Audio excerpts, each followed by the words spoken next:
Акыркы саатка алынган кабарлардын топтому менен тааныштырабыз. Ак кеме YouTube каналында сиздер менен Адилет Амангулов. Саламатсыздарбы?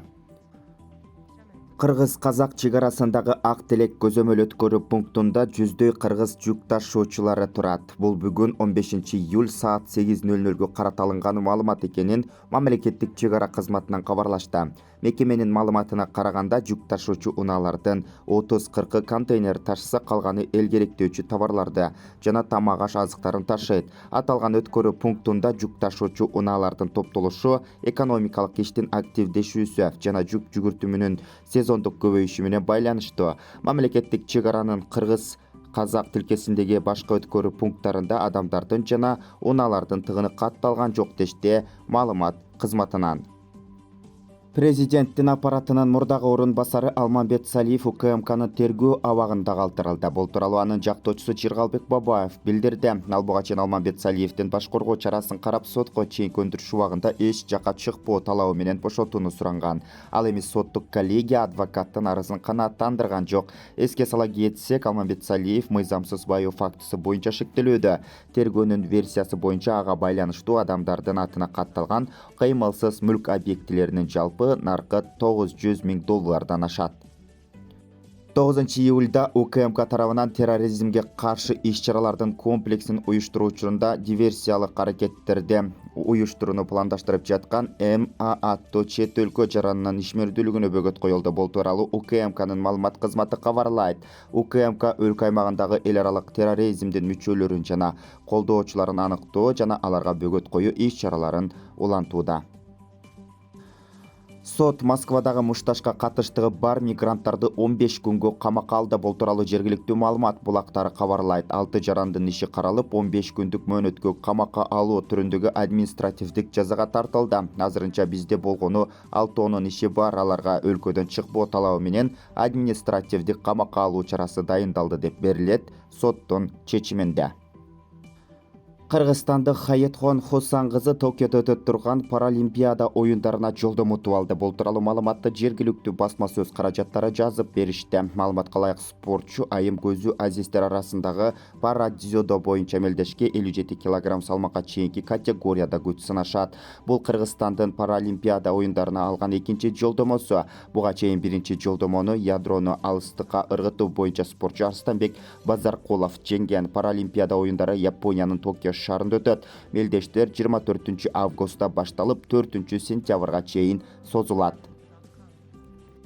Тышкы иштер министрлигинин орун басары Айбек Артыкбаев Нур-Султан шаарында жайгашкан резиденцияда Кувейттин атайын жана ыйгарым укуктуу элчиси Тарек Аль-Фаражды кабыл алды. Бул тууралуу ТИМдин басма сөз кызматы билдирди.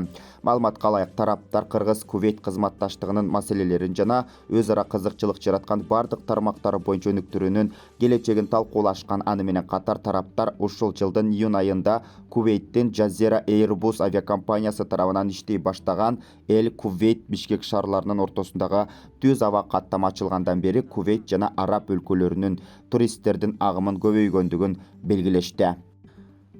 Быйыл калк үчүн электр энергиясынын тарифтери өзгөрбөйт. Бул тууралуу Азаттыкка энергетика министри Доскулбек Мурзаев билдирди. Анын айтымында президент менен жолугушууда өлкөдө айлык, пенсия жана жөлөк пулдардын көлөмү көтөрүлмөйүнчө тарифтерди кымбаттатпай туруу чечими кабыл алынды. Бирок кийинки жылы инфляцияны эске алуу менен бирдиктүү тарифтер киргизилет. Муну менен 1 киловатт саатка 77 тыйын деп орнотулган тарифтер азырынча күчүндө калат.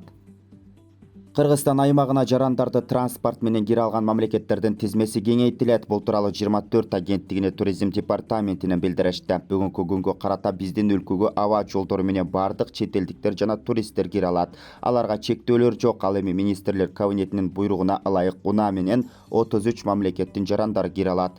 Эми бул тизмени 71 мамлекетке жеткирүү пландалууда. Жакынкы күндөрү документ саламаттыкты сактоо жана социалдык өнүктүрүү министрлиги тарабынан кабыл алынат. Коронавирустан эмдөө шариатка каршы келбейт. Бул тууралуу мусулмандардын дин башкармалыгынан билдиришти. Кеңеш вирустун кеңири жайылып жатканын эске алуу менен эмдөөлөр азыркы мезгилде илдеттин алдын алуунун эң таасирдүү каражаттарынын бири болуп саналаарына токтолушту. Эске салсак, 11 июлдан бери Кыргызстанда Кытайдын Sinopharm вакцинасы менен массалык эмдөө жүргүзүлүп жатат. Кыргызстан мусулмандарынын аалымдар кеңеши коронавируска каршы вакциналоо жөнүндө фатва чыгарды. Бул тууралуу муфтияттын басма сөз кызматы кабарлап, коронавирустун жайылышынын алдын алуу турган жалгыз ыкма эмдөөдөн өтө экенин билдирди. Эмдөөнүн пайдасы менен зыяны медицинага таандык. Вакцинанын зыяны жок болсо ислам дини эмдөөгө каршы эмес деп жазылган.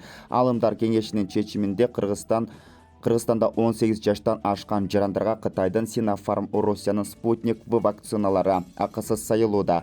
Бейтапканалардан тышкары соода борборлорунда, парктарда жана билим берүү мекемелеринин имаратында эмдөө пункттары ачылган.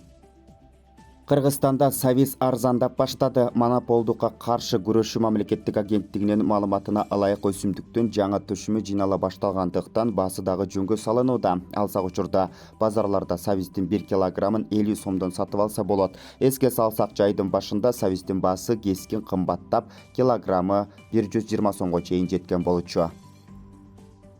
Кувейттин экономикалык кызматташтык боюнча фонду Кыргызстан өкмөтүнө Асия катары дээрлик 30 миллион доллар бөлүп берет. Каражаты Сыкулуу булусундагы Шакекче жолдун корумду Балбай тилкесин калыбына келтирүүгө жумшалат. Оңдоло турган трассанын жалпы узундугу 80,5 чакырымды төзөт. Министрлер кабинетинен ишендиришкендей аталган жолду оңдоо менен Казакстан менен Кытай менен курорттук аймактын байланышы жакшырат. Андан тышкары Россия, Казакстан, Кыргызстан, Тажикстан транзиттик каттамды түзүүгө мүмкүнчүлүк пайда болот. УКМК каналына катталып, лайк басып, бизди колдоп коюңуздар. Алдын ала сизге рахмат. Коңгуроочуну басып койсоңуз, биринчи жаңылыктарды көрө аласыз.